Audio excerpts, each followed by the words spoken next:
Di awal film, diperlihatkan sisi lain kehidupan kota Paris tahun 1999 dari mulai pencurian, perampokan, pembunuhan hingga prostitusi. Bisnis kotor ini dikuasai 6 keluarga mafia yang berbagi uang dan kekuasaan. Namun perselisihan hingga peperangan seringkali terjadi di antara mereka. Karena itulah dibutuhkan sosok yang menjaga ketertiban di antara mafia. Wanita ini disebut sebagai sheriffnya dunia kriminal, dijuluki sebagai Fury. Mereka yang bertemu dengannya dipastikan akan tamat riwayatnya. Selanjutnya, kita diperkenalkan dengan tokoh utama dalam film ini yang bernama Lina Guerab. Dia mahasiswi sekaligus anak dari seorang penjahat, sedangkan pacarnya ini seorang polisi bernama Ellie.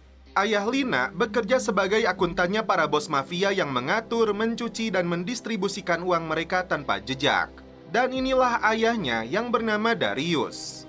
Lina heran kenapa ada uang masuk mencapai 2 juta euro ke dalam rekeningnya. Ternyata itu ditransfer oleh ayahnya hasil dari pekerjaannya mencuci uang kotor milik mafia. Papa. Saat Lina dan kedua orang tuanya sedang merayakan hari ulang tahunnya, tiba-tiba sebuah peluru menembus kepala Darius. Menyadari putrinya dalam bahaya, ibunya langsung memasukkan Lina ke dalam ruangan aman, sementara dia sendiri akan menghadapi mereka. Singkat cerita, Lina bisa keluar setelah polisi membobol pintunya. Masih syok dengan kejadian ini, Lina tidak mau menjawab saat polisi yang bernama Keita menginterogasinya. Dia mengatakan ibunya selamat, namun Lina terancam dijebloskan ke dalam penjara karena jumlah uang yang ditemukan dalam rekeningnya. Polisi sudah mengetahui pekerjaan ayahnya, namun mereka kesulitan membuka dokumen ayahnya yang terenkripsi. Ellie datang untuk membebaskan pacarnya ini, namun mereka mencegahnya. Karena polisi menduga pelakunya adalah Fury, Lina dipaksa untuk menjelaskan sosok aslinya. Lina memilih tutup mulut atas kejadian ini, meski dirinya harus mendekam di dalam penjara selama 6 bulan. 1 bulan pertama, Lina dipaksa untuk bertahan dari berbagai pukulan yang diterimanya dari napi lain. Karena polisi tidak berhasil menemukan pelaku pembunuhan ayahnya, akhirnya kasusnya ditutup. Namun semenjak saat itu, Lina bertekad untuk memburu Fury yang diduga sebagai pembunuhnya. Menjelang kebebasannya, Lina memberikan pelajaran kepada salah satu penjaga penjara yang pernah melecehkannya. Karena aksinya, Lina dijebloskan ke dalam sel isolasi. Di sini, dia bertemu dengan napi bertubuh kekar untuk memaksanya memberi informasi tentang Fury. Jika dalam 6 bulan Lina adalah wanita yang lemah, tidak dengan kali ini. Akhirnya, Lina kembali menghirup udara bebas. Dia bertemu kembali dengan ibunya yang harus duduk di kursi roda dengan sel otaknya yang sedikit konslet karena peristiwa itu. Kini, hanya satu tujuan Lina, membalas kematian ayahnya. Prison, ça a été horrible. Je me suis relevée. Langkahnya dimulai dengan menelusuri peredaran uang para mafia dimulai dari bawah. Ternyata, aksi Lina sudah dibaca oleh Fury yang mendapat laporan dari anak buahnya. Terlihat foto Lina dipajang, berikut foto-foto anak kecil. Pengintaian Lina berlanjut ke lokasi kasino ilegal yang berada di dalam kapal pesiar. Car à partir de maintenant autour de moi. Duduk di meja judi, Lina terpaksa harus ikut dalam taruhan. Padahal matanya fokus melihat anggota mafia yang sedang mengumpulkan uang.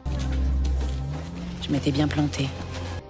Lina baru sadar mereka yang kalah harus memukul tangannya dengan palu. Mau tidak mau, dia harus melanjutkan permainan.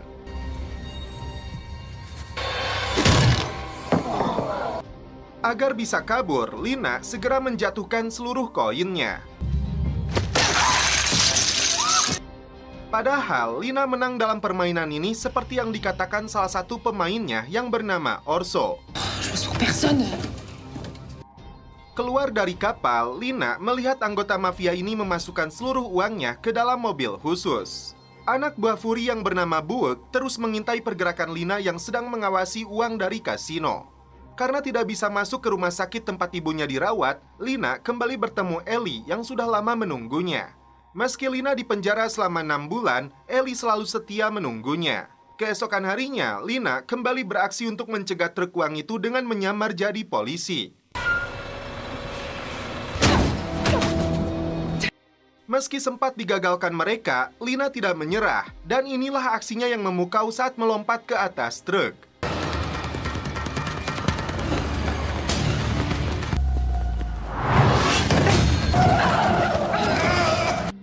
Sambil bergelantungan, dia hajar supirnya hingga truk pun berhenti.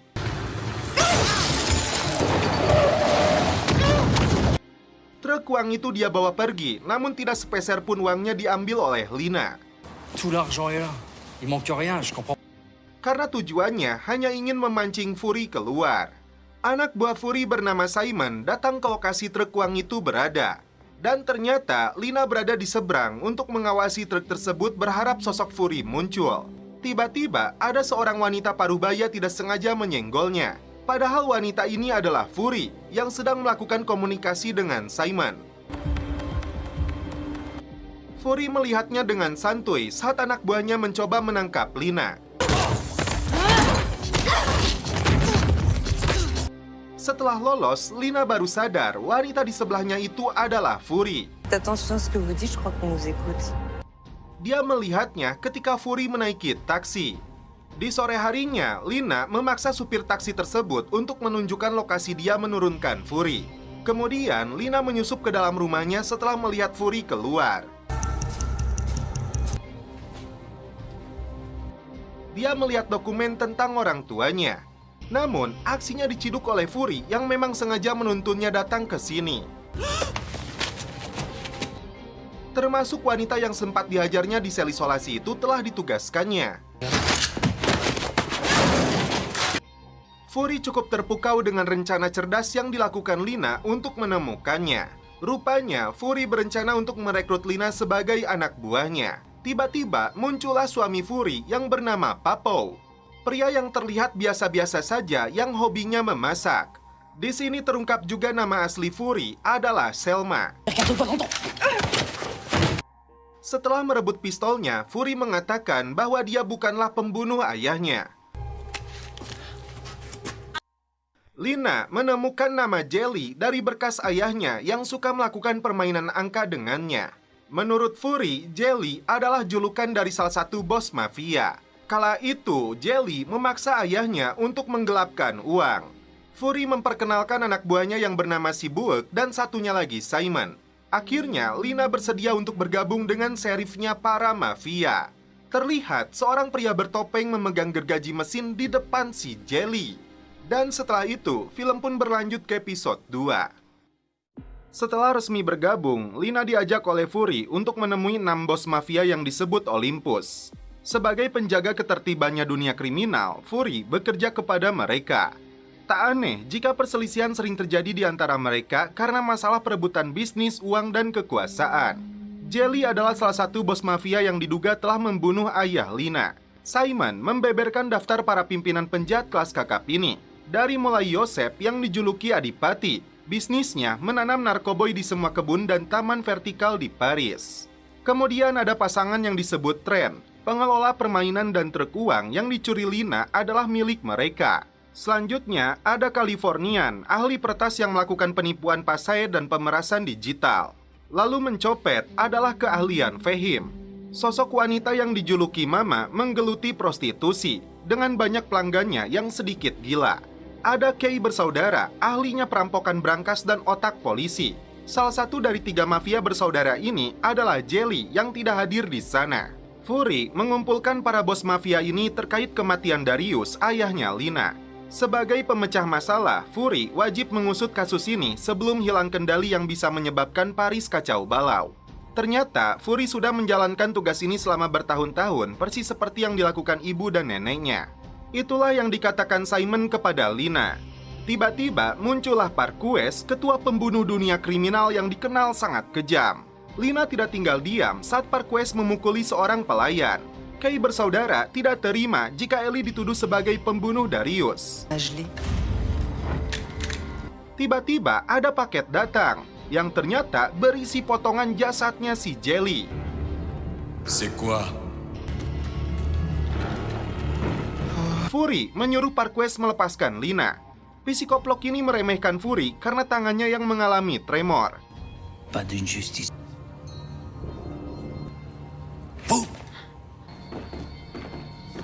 Fury dan anak buahnya menyatukan potongan jasadnya Jelly.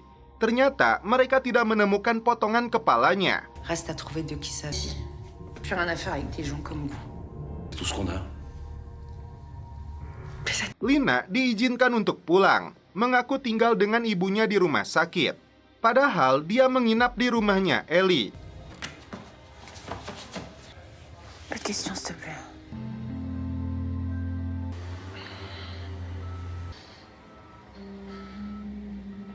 Di pagi hari, Lina mendapat hukuman karena datang terlambat.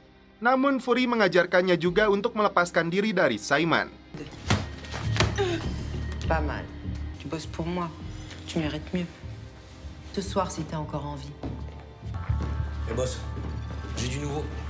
Buek menemukan bukti bahwa Ellie telah membajak kontainernya si Mama yang dipenuhi gadis muda untuk rumah bordilnya. Namun anehnya, Jelly hanya membawa salah satu gadisnya.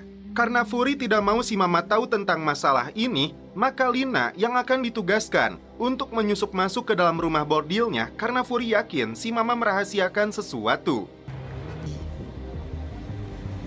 Maman reste donc. Suivez-moi. Allez, c'est par ici. Singkat cerita, Lina menyamar jadi salah satu gadis yang akan bekerja memuaskan hawa nafsunya pria hidung belang.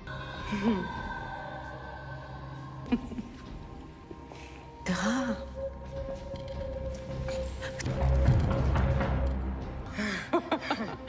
Allez, préparez mes filles.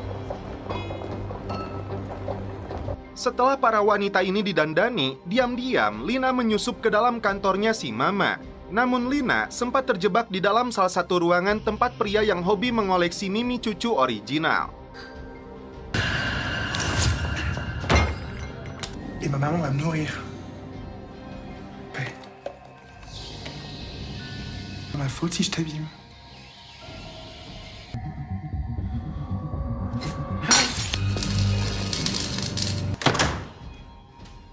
Dia berhasil kabur dan menemukan kantornya si Mama yang dipenuhi dengan boneka wanita seksoy.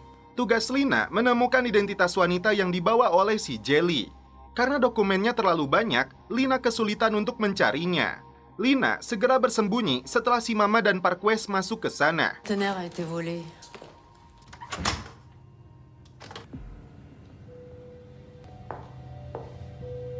Lina yang cerdas menyamar jadi salah satu boneka. Simon sempat mengungkapkan rasa penasarannya kepada Fury yang langsung merekrut Lina tanpa proses ujian dan pelatihan terlebih dulu. Si Mama menunjukkan dokumen milik Asma, wanita yang dibawa oleh Jelly. Imigran gelap itu datang bersama ayahnya. Mama menugaskan Parquez untuk membunuh keduanya, termasuk semua orang yang berhubungan dengan kontainer itu. Setelah mereka keluar, Lina segera kabur membawa dokumennya. Tapi si Parquez melihat dan langsung mengejarnya. Oh,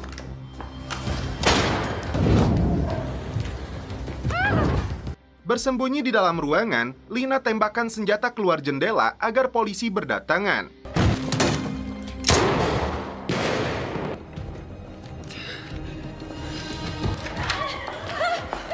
Lalu, karena dia melihat salah satu polisinya adalah Ellie, Lina terpaksa menyamar menggunakan kostum untuk menutupi wajahnya. Sialnya, Lina ditabrak mobil dan ternyata pelakunya adalah Keita.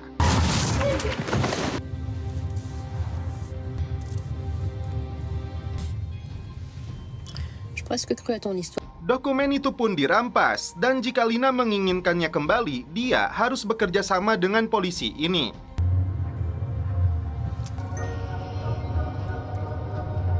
Lina kini tinggal di apartemen yang disediakan oleh Fury.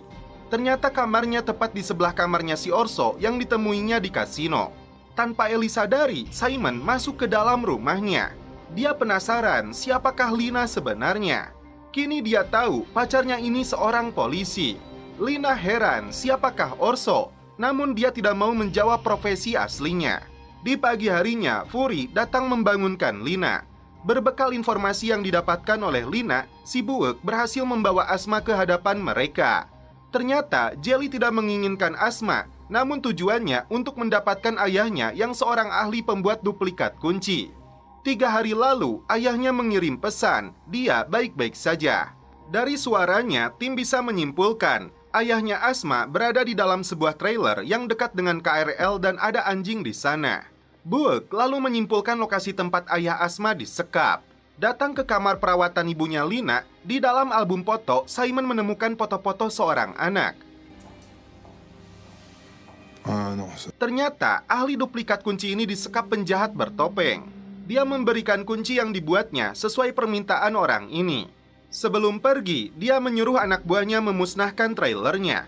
Ternyata, Fury dan tim sudah berada di sana. Lina terkejut karena dia berhadapan dengan anjing galak yang siap menerkamnya. Sementara itu, Fury dan Bulk beraksi untuk membantai komplotan ini.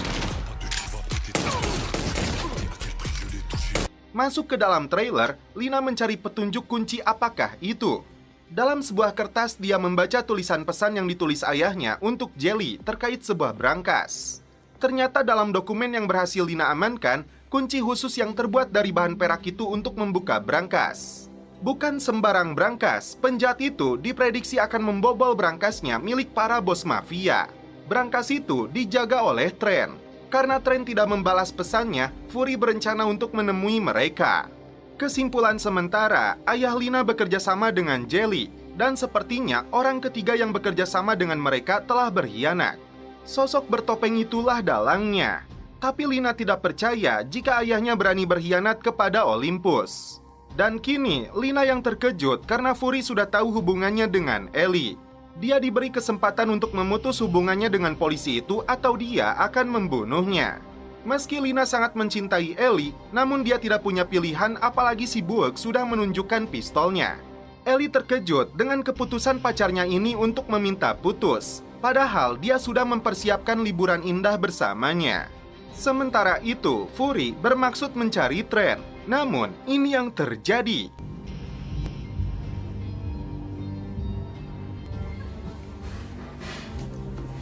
Je sais que t'as peur, mais moi quand je nous regarde, je... Rire idiot. T'es blague.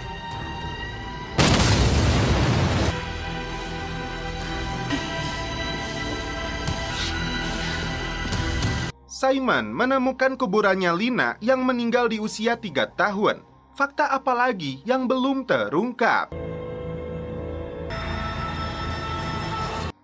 Dan setelah itu, film pun berlanjut ke episode 3.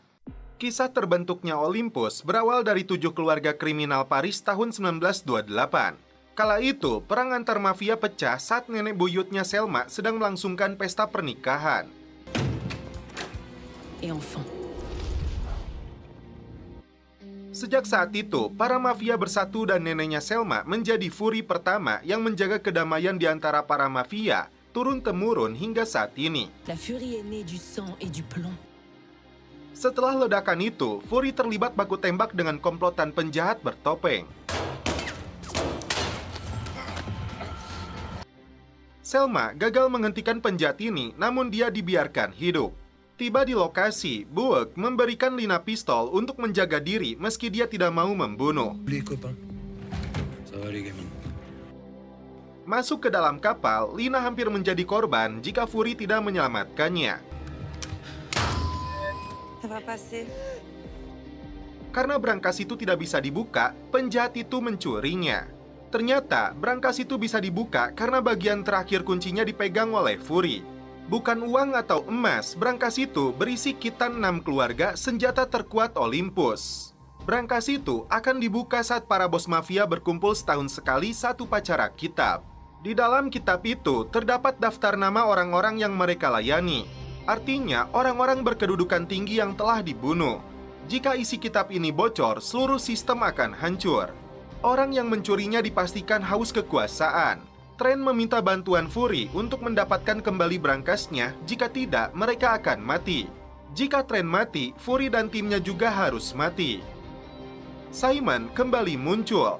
Dia mengaku sedang mengurus si botak penjaga kasino yang pernah menyerang Lina.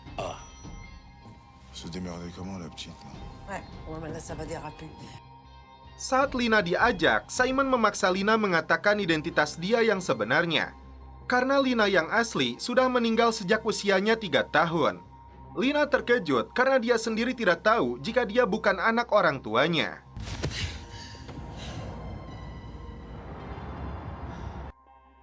kembali ke rumah sakit. Seorang perawat diam-diam menghubungi seseorang. Meski ibunya terkena amnesia, Lina bertanya kenapa foto dirinya dari mulai bayi hingga usia 3 tahun tidak ada dalam album. Diperlihatkan gambar yang dibuatnya saat masih kecil. Aide-moi. Et c'est papa? Ibunya justru menunjuk Lina adalah sosok hitam yang ada di belakang. Saat Lina masuk ke kamar mandi, ibunya sedang disekap oleh seorang pembunuh. Beruntung, ibunya melepaskan tembakan saat Lina akan dihabisi. Mayat pembunuh itu dimasukkan ke dalam keranjang selimut kotor. Ibunya mengatakan Lina sudah meninggal. Saat Lina membawa jasad pembunuh itu, tiba-tiba Ellie mengejarnya sampai ke basement. Ellie paham betul Lina terjebak dalam kasus kematian ayahnya. Karena itu, dia berniat untuk membantu mencari pembunuhnya. Juste respirer. Saat melihat keranjangnya, ternyata jasad pria itu sudah tidak ada di sana. Écoute, t'as raison, je vais te laisser respirer. C'est clair. Rupanya ada si Bulk di sana yang membantu Lina menyembunyikannya. Kembali ke markas, Simon rupanya sedang memukuli si botak. Fury memaksanya untuk bicara kenapa tidak ada penjaga di tempatnya Trent. Dia mengaku diperintah oleh si Herb, anaknya Trent yang berkomplot dengan penjahat bertopeng itu. Herb dikenal punya bisnis sendiri yang disebut permainan kematian. Tujuannya untuk mendapatkan keuntungan dari para penjudi di seluruh dunia. Salah satunya pertandingan hidup dan mati.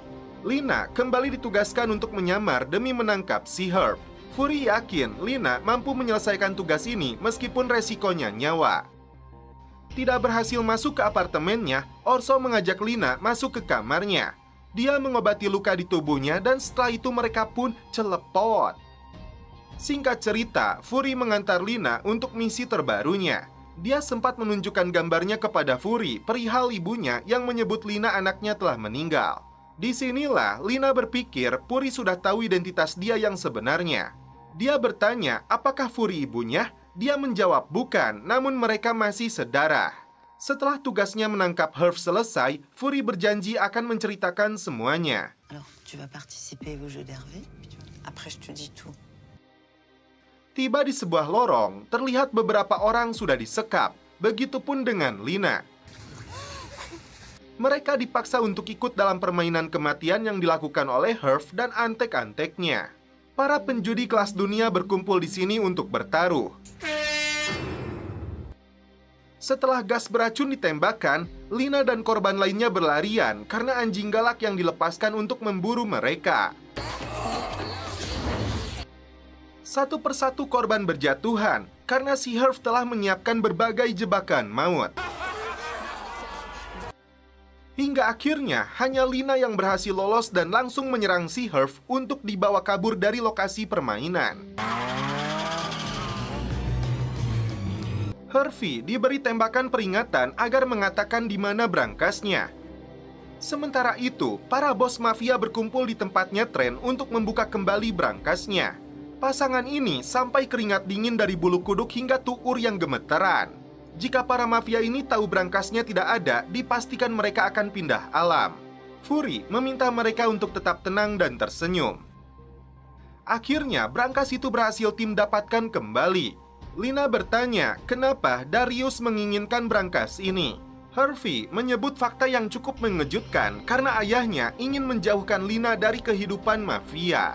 Semua ini direncanakan Darius justru karena dia sangat menyayangi Lina meski harus berkhianat kepada Olympus. Para bos mafia ini sudah tidak sabar melihat berangkasnya dan ternyata sudah ada di tempatnya. Ini semua karena Lina dan timnya berhasil menyelesaikan tugas ini. Hervey dijebloskan ke dalam ruangan yang berada di dalam kapal. Tiba-tiba penjahat bertopeng itu kembali muncul memberinya sebuah pistol. Lian terkejut karena ternyata Orso adalah anak buahnya Parquez. Pembunuhnya para mafia ini hendak menangkap Lina, namun dicegah oleh Fury. Disinilah Fury mengumumkan berita penting untuk seluruh bos mafia. Dia memperkenalkan Lina keponakannya ini adalah calon Fury selanjutnya. Alhasil, Parquez tidak bisa sembarang meremehkannya lagi. Fury mengatakan bahwa ayah kandung Lina yang bernama Driss adalah saudaranya, dan ibunya bernama Kahina. Naasnya, mereka meninggal dalam kecelakaan saat Lina masih kecil. Setelah menyatukan seluruh kuncinya, brankas itu dibuka, dan ternyata isinya potongan kepala si Jelly. Semua orang terkejut, di manakah kitabnya? Tiba-tiba si Harvey muncul di sana berniat menembak Fury, namun Lina lebih dulu menembaknya. Pembunuhan pertama yang terpaksa dilakukan olehnya. Ellie kini percaya Fury itu ada, dan pacarnya Lina terjebak dalam dunia kriminal ini. Tu fais ça pour Lina, non? Dan setelah itu, film pun berlanjut ke episode 4. Fury menceritakan sosok Driss Arago, ayah kandungnya Lina, yang tewas dalam sebuah perampokan yang buruk, kemudian dikejar polisi hingga dia tidak bisa mengendalikan mobilnya. Naas, ibunya yang sedang bersamanya ikut menjadi korban. Namun Lina heran, kenapa dia diasuh oleh orang asing bukan oleh Fury. Fury beralasan sudah berusaha melakukannya, namun dia tidak ingin Lina berada dalam bahaya. Toi, j'ai voulu te protéger. Kini Fury mendapat masalah baru karena Parquez berencana untuk mengkudetanya dengan dukungan para bos mafia. Park, il tente un coup d'état. Si Mama dan Trent sudah memastikan dukungannya kepada Parquez. Sedangkan Kay bersaudara masih ragu, karena itu mereka urusan Simon. Buek akan mengurus Adipati dan Californian. Sedangkan Lina ditugaskan untuk melakukan negosiasi dengan Fahim. Bosnya para pencopet ini mengatakan dia ingin netral saja. Lina sudah mendesaknya apa yang sebenarnya dia inginkan. Fahim akhirnya setuju mendukung Fury, namun nampaknya sangat berhati-hati seakan punya kepentingan tersendiri. On vient la furie. Karena tidak setuju Lina menjadi pewaris Fury selanjutnya, Parquez menugaskan Orso untuk membunuhnya. C'est toi qui vas le faire. Apakah Orso sanggup melakukannya? Kembali ke kamar jasad, Fury melihat proyektil yang dikeluarkan dari kepalanya Jelly. Yang menarik, dokter menemukan sebuah kertas di dalam mulutnya. Dalam kertas itu, terdapat kode yang biasa digunakan oleh Fahim yang menugaskan para pencopet sebagai kurirnya. Untuk mengurai apa maksud dari kode tersebut, kini Fury dan timnya harus menyelidiki bisnis gelap yang dilakukan Fahim. Biasanya, pengirim pesan akan membaginya menjadi 3 dengan tujuan jika salah satunya tertangkap polisi tidak akan berhasil menguraikannya. Penyelidikan pun dimulai untuk mendapatkan salinannya. Terlihat anak buah Fahim memberikan kertas itu kepada 3 pencopet. Lina langsung membuntuti salah satu kurir. Terlihat 3 kurir itu masuk ke dalam kamar foto untuk memotret pesan tersebut.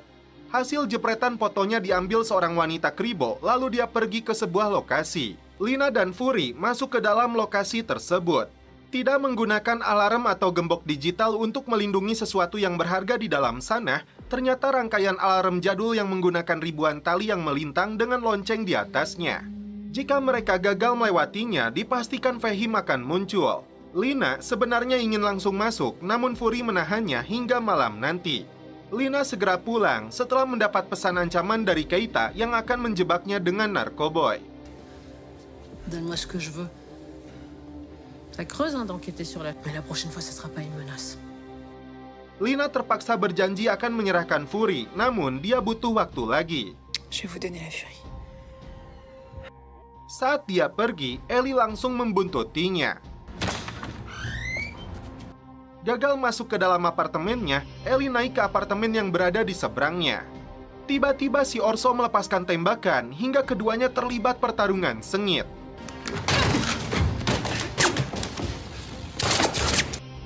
Lina heran kenapa Orso sampai menembakinya.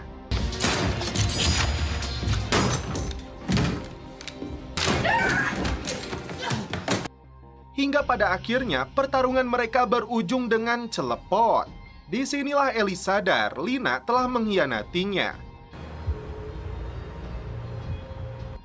Ternyata peluru yang diambil dari tubuh Ellie sudah dihancurkan Olympus 20 tahun lalu. Simon menyebut pelakunya adalah Lina. Namun, Fury ragu. Ternyata fakta sebenarnya Fury telah membunuh ayahnya Lina. Ellie makin sakit hati karena anting pemberiannya ditemukan di lantai. Orso sendiri dipastikan akan mendapat masalah besar jika Parquez tahu dia tidak membunuh Lina. Lina terkejut karena yang Orso tahu ayah kandungnya saat itu melawan Olympus yang berujung para bos mafia menginginkannya mati. Karena itu hanya satu orang yang berhak menarik pelatuknya, yaitu Fury. Singkat cerita, malam hari Fury dan Lina masuk ke markasnya Fehim. Berada di tengah rangkaian tali jebakan ini, penyakit tremornya kembali kambuh. Namun, Lina sengaja mencuri obatnya sampai dia tahu apa yang sebenarnya terjadi kepada ayahnya. Ternyata saat itu, Fury tidak sanggup membunuh ayahnya Lina karena bagaimanapun dia saudaranya sendiri. Karena itu, Fury menyembunyikannya di sebuah penjara rahasia. Lina kembali melanjutkan misinya untuk mendapatkan salinan pesannya di dalam mobil. Sementara Fury sendiri mengalihkan perhatian Fehim untuk memberi waktu kepadanya. T'as une dette envers moi. Akhirnya, Lina berhasil menemukan pesan tersebut. Berhubungan dengan pengiriman senjata pada hari Kamis tanggal 22 jam 11 malam di Greenwich. Tak berselang lama, para bos mafia datang ke lokasi ini atas undangan Selma. Cette invitation, Selma? Tiba-tiba, Keita mengirimkan pesan telah menahan Ellie dengan menjebaknya pakai narkoba yang ditemukan di apartemennya. Tiba-tiba penjahat bertopeng itu muncul meminta pesan yang ditemukan Lina. Rupanya, itu berhubungan dengan jadwal pengiriman senjata milik Adipati yang akan dirampok oleh Fehim. Setelah berhasil merebutnya, pria ini meledakkan mobilnya Fehim lalu pergi. Disinilah akhirnya para bos mafia tahu Fehim telah berkhianat kepada mereka. Mereka semua sepakat untuk mengeksekusi mati Fehim. Selma, pitié! Singkat cerita, Lina mengaku memakai jam tangan yang merekam semua pengakuan Fury yang bisa dia kirim kepada polisi, kecuali dia mengatakan di mana ayahnya berada. Ok, d'accord, Lina. Dan disinilah Fury menahan Driss. Dia ingin tahu orang yang memakai peluru ini. Driss mengingatkan kebenaran akan terungkap.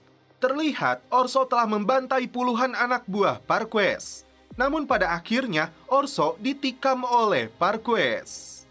Dan setelah itu, film pun berlanjut ke episode 5. Orso yang ternyata masih hidup dikubur hidup-hidup oleh Parquez. Untuk pertama kalinya, Lina menemui ayah kandungnya di penjara. Mereka berdua senang. Driss menyebut Lina sangat mirip ibunya. Tu ressembles beaucoup à ta maman. Driss ingin tahu apa yang dilakukan Lina seminggu terakhir ini. Saat itu, Ellie dijebloskan ke dalam sel tahanan yang dipenuhi oleh gangster. Wajahnya yang penuh darah dipotret untuk dikirimkan kepada Lina. Keita memiliki seorang adik bernama Thomas. Dia terkejut karena Lina sudah berada di rumahnya. Mengaku sebagai pacar adiknya, padahal ini bentuk ancaman balik Lina kepada polisi ini. Lina meminta Ellie dibebaskan atau adiknya yang akan menjadi korban. C'est moi qui choisis vous. Ça va? Akhirnya, Ellie kembali bebas. Meski sudah tahu Lina selingkuh, namun Ellie kembali memaafkannya. Ternyata, Lina berhasil menemukan penjara ini bukan karena Fury, namun karena aplikasi khusus polisi melalui akun milik Ellie. Alors, c'est comme ça que Tapi Ellie tahu apa yang dilakukan Lina dengan laptopnya. Bahkan, dia menyembunyikan peluru yang ditemukan dari jasad pelaku yang coba membunuh ibunya. Lina tidak tahu, diam-diam Ellie sedang menyelidikinya. Lina terkejut setelah melihat foto jasadnya Orso di dalam kubur. Terlihat Simon sedang bertemu dengan Parquez membahas sesuatu. Kematian Orso dianggapnya selesai atas perselisihan Parquez dengan Fury dan timnya. Apakah Lina akan membalas kematian Orso? Saat sedang santuy bersama Ellie, tiba-tiba muncul 3 pria melepaskan tembakan secara membabi buta.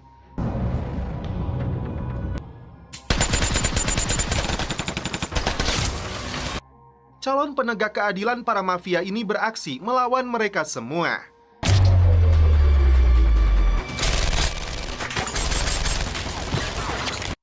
Setelah tersudut, Lina hampir saja ditembak mati.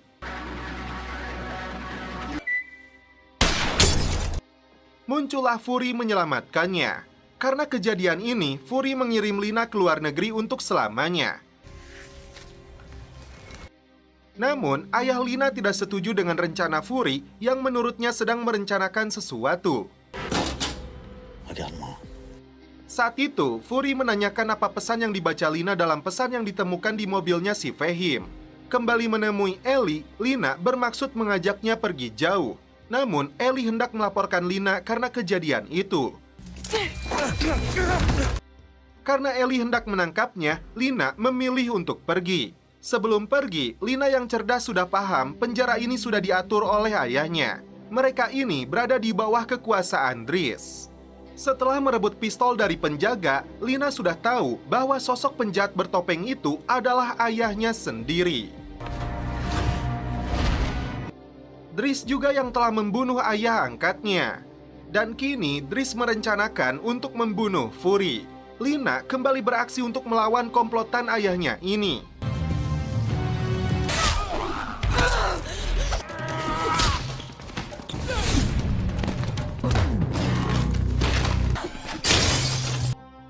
Menyadari Fury dalam bahaya, Lina segera pergi untuk menyelamatkannya.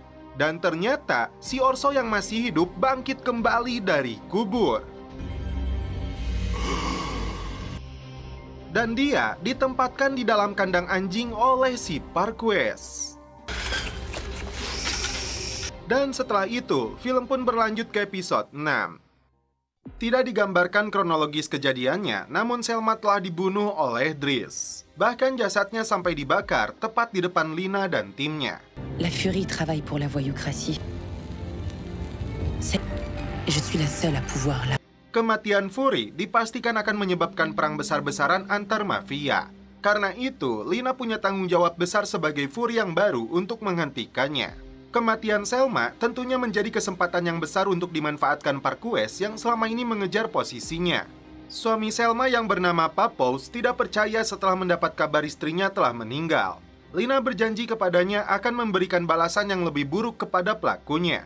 Di waktu yang sama, Driss dan komplotannya kembali melakukan serangan untuk membantai seluruh bos mafia.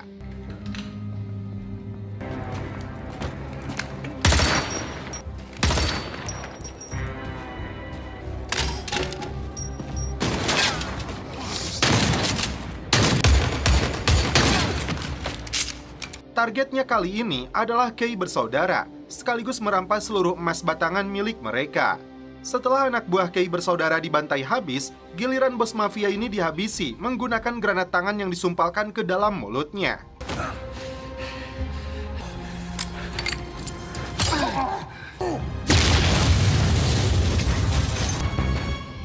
Driss.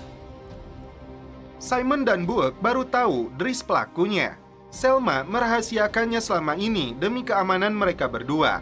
Sebagai Fury baru yang ditunjuk oleh Selma, mau tidak mau Simon harus menerima perintahnya Lina. Dia yakin Driss sedang melancarkan serangan secara acak. Kali ini yang diduga menjadi target Driss selanjutnya adalah Adipati yang menjalankan bisnis tanaman ganjo. Ce qui lui appartient. Et ton père. Il a toujours aimé les mises en scène. C'est surpassé. Faire pousser de l'herbe à loin des ministères, alors là tu passes inaperçu. Datang ke markasnya, bos mafia ini nampak santuy dengan ularnya karena merasa telah melipat gandakan pengawalan. On vient t'annoncer beaucoup de sang-froid. J'ai doublé la garde. Non. Dia merasa tidak butuh bantuan Lina dan timnya. Tidak mau menyerah, Lina memberitahu Adipati bahwa salah satu anak buahnya seringkali mencuri tanaman berharga miliknya. Tiba-tiba, pelaku kabur dan langsung ditangkap. Karena informasi ini, akhirnya Adipati bersedia untuk menerima bantuannya Lina. Mereka mulai mempersiapkan diri karena Lina yakin Driss dan komplotannya akan datang menyerang. Je dois attaquer, c'est maintenant. Tenez-vous prêts, ça va défourailler. Ça ressemble à une attaque. Entrez! Namun ternyata yang datang adalah Parquez dan anak buahnya. Lina sempat dipukul oleh Orso. Rupanya, Parquez telah membunuh salah satu anak buahnya Dries lebih dulu sebelum menyerang Adipati. Kini, Adipati lebih memilih Parquez yang membantu mengawalnya daripada Lina. Lina dan timnya malah ditugaskan untuk mengubur jasadnya. Simon yang kesal memilih pergi meninggalkan Lina. Si Buek pun terpaksa ikut pergi dengannya.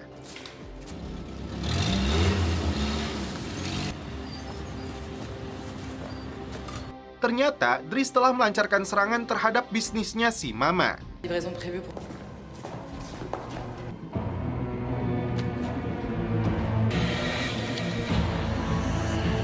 Ketika sedang menggali, Lina dipukul dari belakang. Para bos mafia ini melihat rekaman saat Dries membantai para letnan yang ditugaskan mengawal mereka. Dia berjanji akan memburu mereka semua, mengakhiri apa yang sudah dia mulai sejak 20 tahun lalu. Mama memberikan saran untuk menugaskan Damocles dalam menghadapi Dries. Solusi radikal dengan resiko tinggi ini sepertinya harus mereka ambil. Masalahnya, imbalan apa yang Damocles inginkan? Apakah uang, sebagian bisnis mereka, atau salah satu kepala bos mafia? Sebelum mengambil solusi terakhirnya, mereka berharap Parquez bisa menjalankan perannya untuk membunuh Dries dan antek-anteknya. Setelah sadar, Lina melihat rekaman ketika orang tua angkatnya merencanakan untuk melawan Olympus dan membunuh Fury demi menyelamatkan Lina. Saat itu, mereka berbicara dengan Jelly dan telah bekerja sama dengan Dries. Ibu angkat Lina tidak mau jika Lina menjadi Fury, yang suatu saat nanti akan mati ditembak seperti Fury-Fury sebelumnya. Tiba-tiba muncul Dries di depan kaca anti peluru. Salaud prêt à sacrifier sa fille unique. C'est ça que tu cherches? Meski mereka orang tua angkatnya, Lina ingin membalas perbuatan Dries. Dia menolak penawaran ayah kandungnya ini untuk bekerja sama. J'arrête ou quoi, papa? Personne sauf moi.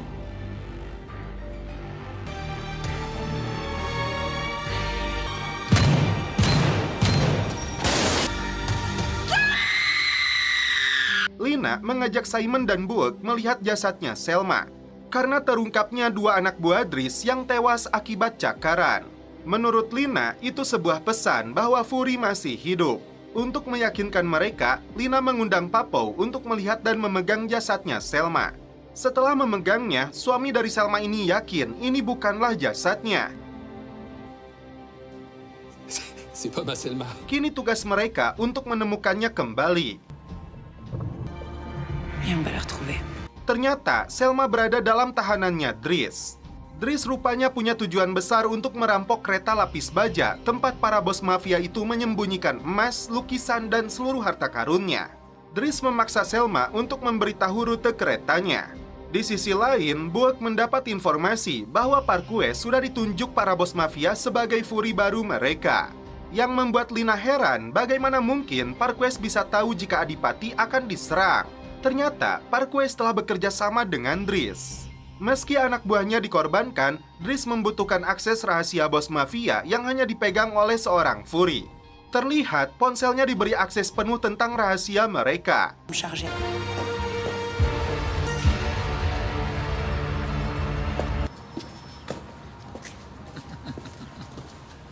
Singkat cerita, Lina langsung mencegat Parquez. Namun, muncullah Orso yang langsung menikam Lina. Dries, qu'est-ce qu'il veut?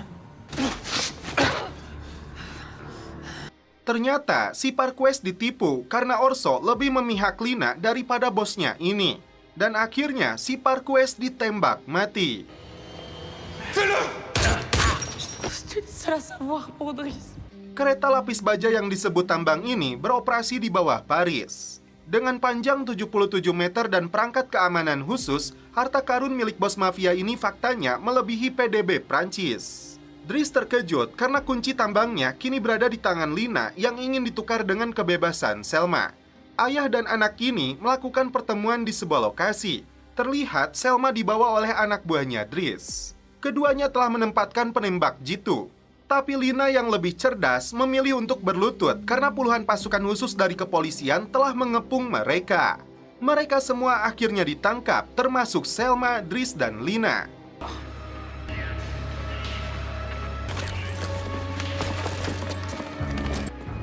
te laisse filer. Le flic et la taularde. Ouais. Et quand il m'a dit, j'ai cru. Orso diajak oleh anak buah Parquez untuk membebaskan bos baru mereka yang ditangkap polisi.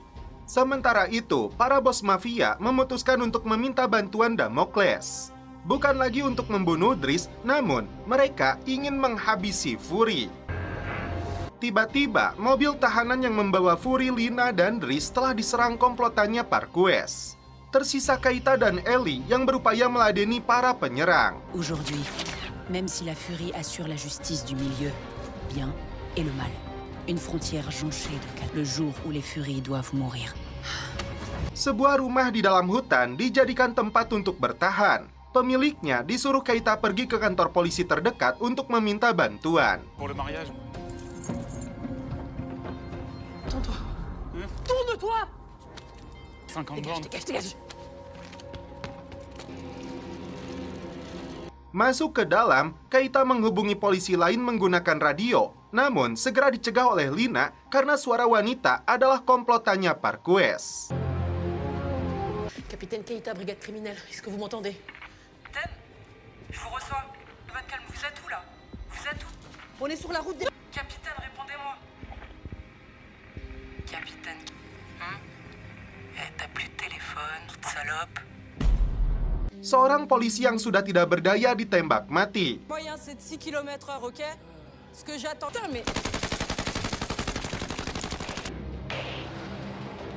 Setelah itu, dia menyuruh timnya untuk menyusuri kawasan ini. Lina, Selma, dan Driss diborgol di sebuah kamar. Meski Lina bermaksud menawarkan bantuan, namun Ellie sudah tidak peduli lagi kepadanya. Dengan pistol dan sisa peluru yang mereka miliki, tentunya tidak akan sanggup menghadapi para pembunuh itu. Mereka pasang barikade ala kadarnya untuk menutupi pintu dan kaca jendela.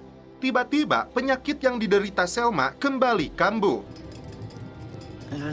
Driss membantu Lina melepaskan borgol agar Lina segera menyelamatkan Selma. Tak berselang lama, musuh mulai berdatangan. Kontak senjata pun kembali terjadi.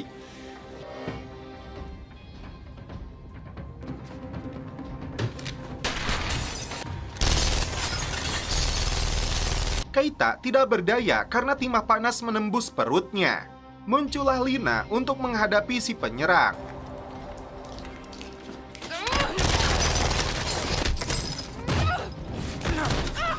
Sebelum Lina terbunuh, Ellie membantunya. Namun Driss tiba-tiba menodongkan senjatanya ke arah Ellie. Ternyata Selma yang membantu melepaskan borgol. Rien. T'as tout perdu, ta santé, ton honneur. Di luar dugaan, timnya Parquez yang hendak menuju lokasi dibantai dalam hitungan detik.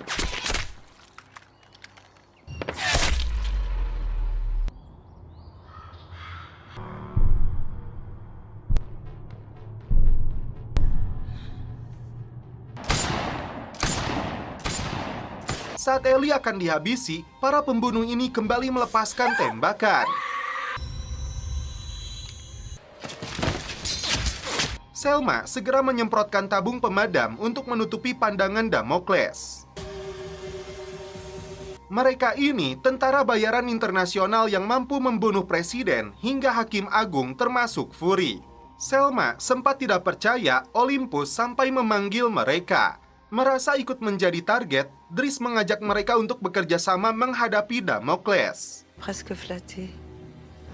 On va pas les laisser nous crever sans se battre. Sans moi, vous pouvez rien. En gage de ma bonne foi. Autant avouer nos péchés. Tapi Lina lebih dulu merampas kembali ponselnya yang berisi kunci pembuka harta karunnya para mafia. Sementara itu, Simon dan Buek masih mencari keberadaan mereka. Diam-diam, Lina menyembunyikan ponselnya di dalam boneka kepala domba. Fury yakin musuh akan melancarkan serangan nanti malam. Coba merencanakan sesuatu di atas atap, hampir saja Lina terkena tembakan musuh.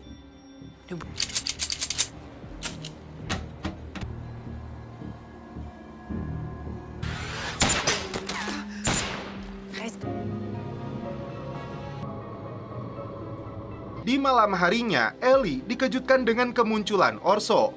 Dia datang untuk membantu mereka menghadapi Damocles. Beberapa pisau digunakan Driss untuk membuat jebakan. Terlihat salah satu Damocles berdiri di depan rumah seakan memberikan tantangan.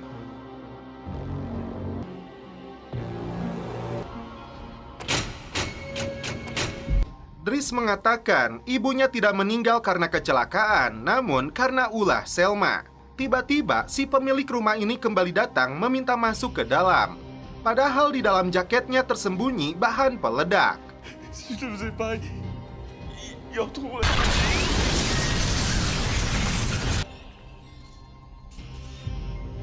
Akibat kejadian itu, Ellie dan Orso yang masih linglung menjadi target sasaran.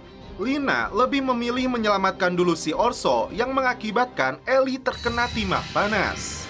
Dari sinilah pertempuran sengit kembali dimulai.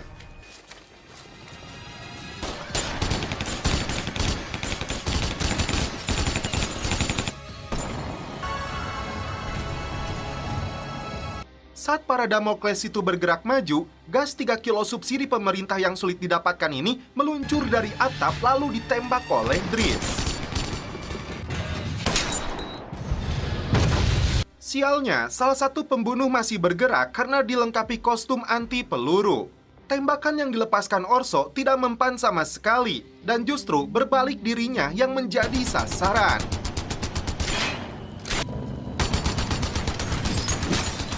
Lina memancing musuh untuk mengejarnya. Saat itulah perangkap pisau menghujam tubuh si pembunuh.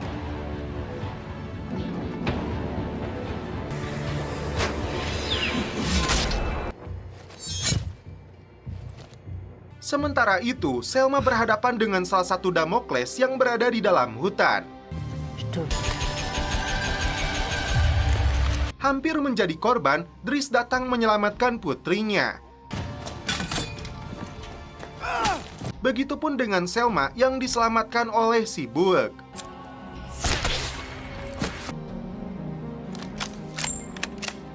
Setelah musuh berhasil dibantai habis, Driss kabur membawa ponselnya karena Keita yang membocorkannya. Saat dia akan menembak Lina, tiba-tiba Ellie lebih dulu membunuh polisi ini. Lina ingin tahu apakah Selma yang telah membunuh ibunya. Ternyata ibu kandung Lina seorang polisi yang menyamar. Setelah kedoknya terbongkar, Kahina menghilang dan Driss yang merasa dikhianati memburu keluarganya. Sampai saat ini belum jelas di mana ibu kandungnya berada. Driss n'a jamais renoncé à retrouve, il la tuera. Dan setelah itu, film pun berlanjut ke episode terakhir. Selma hadir di depan para bos mafia membeberkan misinya dalam memburu Driss. Driss dan komplotannya mulai memburu emas lukisan mahal yang menjadi harta karunnya para bos mafia. Namun, ada incaran utama lainnya yang merupakan pusat data yang berada di gerbong terakhir kereta. Selma dan tim berupaya untuk menggagalkan rencana jahat adiknya itu yang ingin menggunakan perangkat lunak untuk menemukan Kahina dan membunuhnya. Driss memaksa IT di dalam kereta untuk mengurai sandinya. Sementara itu, anak buahnya sedang sibuk merampok emas-emasnya. Saat itulah, Fury dan Lina kembali beraksi membantai mereka semua.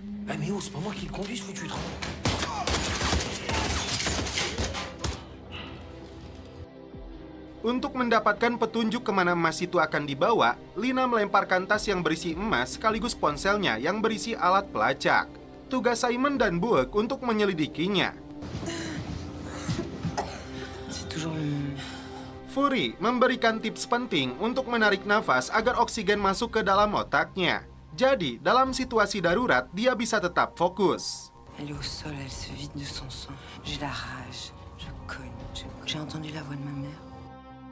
Setelah kodenya terbuka, kini salah satu pegawai IT yang tersisa ditugaskan mencari keberadaan Kahina. Ternyata, Fury menemukan bahan peledak aktif yang sudah diatur waktunya untuk meledakkan kereta ini. Sangat berbahaya jika meledak di stasiun. Lina melanjutkan misinya, sedangkan Fury akan menjinakkannya. Ellie yang mengalami trauma bermaksud mengaku kepada adik Keita bahwa dia pembunuhnya. Ce qui s'est passé là-bas, c'est un enfer, je sais. Namun, Orso yang berada di sana mencegahnya. Hingga keduanya terlibat perkelahian sengit, sampai Lina menelepon mereka untuk mencari tahu di mana posisi kereta ini, agar diarahkan ke tempat aman yang tidak menimbulkan korban jiwa warga sipil. Ouais, j'écoute. Ouvrez. Namun, mereka terlebih dulu harus menghadapi satuan keamanan yang tidak memperbolehkan mereka masuk tanpa pejabat tinggi. Berada di dalam gerbong lukisan, Lina berhadapan dengan antek-anteknya Dries.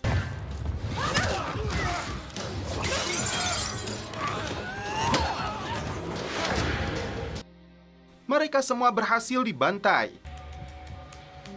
Sampai sekarang, keberadaan kereta hantu ini sulit dideteksi. C'est quoi ça? Lina kini harus berhadapan dengan Dries dan anak buahnya di ruang server.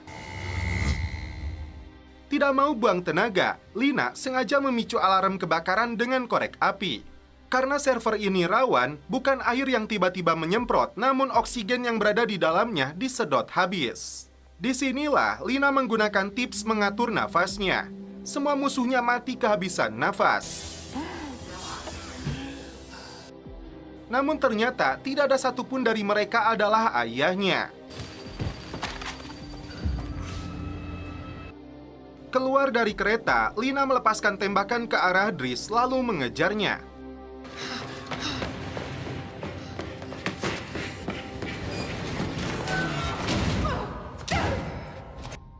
Fury berhasil menjinakkan peledaknya tepat waktu. Costaud et surarmé. Fury berhasil menemukan Dries yang sudah lemah tidak berdaya. Bon les gars, Sedangkan Simon dan Bullock berhasil membantai antek-anteknya Dries yang hendak membawa kabur seluruh emasnya. Et maintenant? Ternyata yang membantai keluarganya Kahina bukanlah Dries, namun Selma. Je m'attendais à ce que tu résistes. Quand il faut profiter du ciel de Paris. Kini, Dries pasrah ditembak mati kakaknya ini daripada Lina yang membunuhnya. Je veux pas qu'elle vive avec mon sang sur ses mains. Meski para bos mafia ingin Selma dan Lina mati, Fury ingin merubah pikiran mereka. C'est maintenant. Maman, j'ai été en colère contre toi et papa. Setelah menemui ibu angkatnya, Lina kembali menemui Ellie untuk pamit. tu vois ta mère, tu me vois moi, ça ressemble quand même beaucoup à des amis. Tu voulais pas me parler, je voulais pas t'écouter. Yang mengejutkan, seluruh bos mafia ini rupanya telah dibantai. Tiba-tiba, tentara bayaran Damocles kembali mengepung mereka berdua. Bosnya pun muncul menanyakan kepada siapa mereka bekerja. Damocles.